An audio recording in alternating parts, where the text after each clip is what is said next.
سر والدین اکثر پریشان رہتے ہیں کہ ہم اپنے بچوں کو مذہب کس طرح سکھائیں، دین کس طرح سکھائیں. سر بچوں کو مذہب اور دین سکھانے کا سب سے بہترین طریقہ کار کیا ہے؟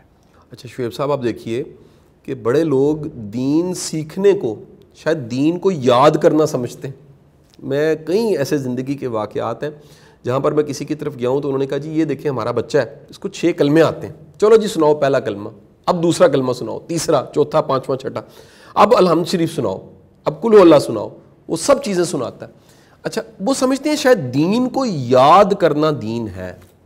حالانکہ دین آپ کی اس قلبی حالت کا نام ہے کہ آپ رب کے بندے بن کے جئیں،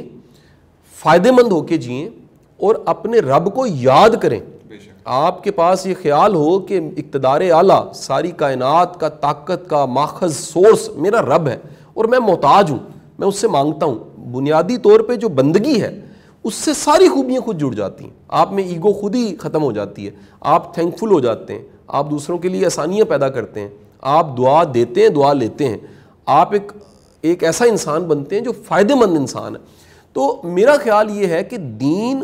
بتانے کی بجائے کر کے دکھانے کا نام ہے. میں پریکٹیکلی آج کل میری کامن پریکٹس میں ایسا ہوتا ہے کہ میرا جو سب سے چھوٹا بیٹا ہے اس کی عمر 2.5 سال ہے، اور میں اگر گھر میں نماز پڑھ رہا ہوں تو میں نے اکثر دیکھا ہے کہ وہ ساتھ آ کے وہ بھی کھڑا ہو جاتا ہے اور وہ سجدے کرنے لگ پڑتا ہے، اور وہ اس کو دعا کہتا ہے یا اس کو عبادت جو بھی سمجھتا ہے، نہ چاہتے اس کو کہیں اس کی والدہ یا میں نظر آ جاؤں کہ میں عبادت کر رہا ہوں، نماز پڑھ رہا ہوں، وہ چپ کر کے آ کے وہ پاس کھڑا ہو جاتا ہے. تو جو کچھ آپ دکھا رہے ہیں یہ یاد رکھیے گا، آنکھوں سے دیکھی چیز بھولتی نہیں ہے، زبان سے بتائی چیز شاید بھول جاتی ہے، سنی چیز بھول جاتی ہے، لیکن جو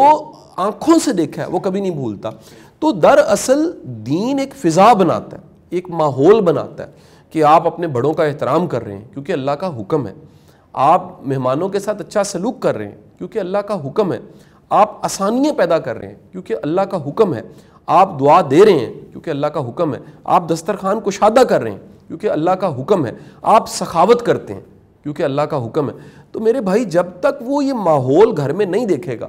اس میں دین کیسے آئے گا؟ مثال لیجئے کسی بچے نے اگر آنکھ کھولی اور اس نے دیکھا کہ ماں باپ جو ہیں وہ توہم پرست ہیں، ان میں شگن بہت زیادہ پائے جاتے ہیں، وہ بے شمار چیزوں کو، کالی بلی کو دیکھتے ہیں تو رستہ بدل لیتے ہیں، وہ شیشہ ٹوٹتا ہے تو دن چھوڑ دیتے ہیں کہ آج کا دن ہمارا ضائع ہو گیا. وہ کوئی بھی اگر کہہ لیجئے فال نکلواتے ہیں، وہ جھوٹے پیروں فقیروں کے پاس جاتے ہیں. ان کا رب کی طاقت، رب کا اختیار، رب کی قدرت سے زیادہ جنوں بلاؤں پہ ان کا یقین ہے. اگر بچہ یہ ماحول دیکھتا ہے تو وہ ایک ایسا خدا بنا لیتا ہے جو خدا اللہ نعوذ باللہ اتنا طاقتور نہیں ہے. وہ یہ سمجھ لیتا ہے کہ شاید یہ جو گھر میں سے ایک پرچی نکل آئی ہے اس پہ کچھ سمجھ نہیں آ رہا کیا لکھا ہوا ہے، یہ طاقتور ہے. وہ سمجھ لیتا ہے کہ یہ جو دوپٹہ خراب ہو گیا ہے یہ ہمارے گھر میں کوئی ایسی چیز ہے جس میں کوئی ایسی طاقت ہے جو ہمیں ستیہ ناش کر کے رکھ دے گی. جب تک اس کا رب پہ ایمان پریکٹیکلی آنکھوں سے دیکھا، اپنے رب پہ پورا بھروسہ پریکٹیکلی آنکھوں سے دیکھا، اپنے رب پہ یقین پریکٹیکلی آنکھوں سے دیکھا، اور پھر وہ سخاوت، وہ سب بانٹنا اس یقین کے ساتھ کہ رب دیتا ہے، ہم دے رہے ہیں، ہم نے دنیا کو نہیں دکھانا، ہم یہ جو سب کچھ کر رہے ہیں ہم نے اپنے رب کو دکھانا ہے، ہم نے جواب دینا ہے. اس نے پوچھنا ہے کہ جو میں نے اسباب پیدا کیے، جو میں نے اشیاء دیں، جو میں نے علم دیا، جو وسائل دیے، جو توانائی دی، جو رشتے دیے، جو ساری میں نے آسانیاں دی، تم نے کیا کیا؟ تو جب آپ کے اندر یہ جواب دہی کا احساس ہے اور زندگی کا قدم قدم آپ اٹھاتے ہو، آپ اسی یقین کے ساتھ اٹھاتے ہو کہ یار مجھے اپنا رب یاد ہے، میں اپنے رب کو بھولا نہیں ہوں، میں اپنے اللہ کو بھولا نہیں ہوں. یہ چاہتے نہ چاہتے ایک نیا فضا بنتی ہے گھر میں، اور اس فضا کی وجہ سے بچوں میں دینداری آ جاتی ہے. باقی رہ گئے عبادات کے وہ سب چیزیں. سر جو کچھ آپ کر رہے ہیں، آپ سحری کے لیے اٹھتے ہیں، کمنگ ڈیز میں رمضان آنا ہے، آپ کے بچے بھی اٹھنے لگ پڑتے ہیں، وہ کو آدھا روزہ وہ بھی چھوٹے رکھ لیتے ہیں، پھر کوشش کر کے پورا بھی رکھنا شروع ہو جاتے ہیں، آپ کے دیکھا دیکھی وہ بھی نماز پڑھنے. لیکن یاد رکھیے دین کا ایک حصہ عبادات ہے، ایک معاملات ہے.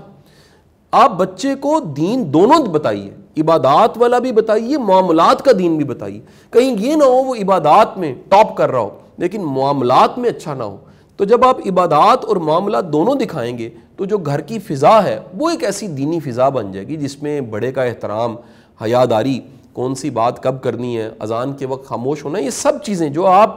ان تمام چیزوں کو جن کو آپ ویلیو دے رہے ہیں، آپ تکریم اور عزت کے ساتھ دیکھ رہے ہیں، آپ ویلیو دیتے ہوئے رسپیکٹ دیتے ہیں کسی چیز کو کہ یار یہ میرے لیے بڑا اہم ہے، اذان کی آواز یا سرکار دو عالم صلی اللہ علیہ وآلہ وسلم کا نام نامی یا ان کی سنت یا ان کی سیرت، آپ جس چیز کو ویلیو دیتے ہیں یہ یاد رکھیے گا کہ جن چیزوں کو آپ ویلیو دے رہے ہیں وہ ویلیوز بچوں کے پاس چلی جاتی ہیں۔ اسی طرح میں عام رشتوں میں بھی بات کروں،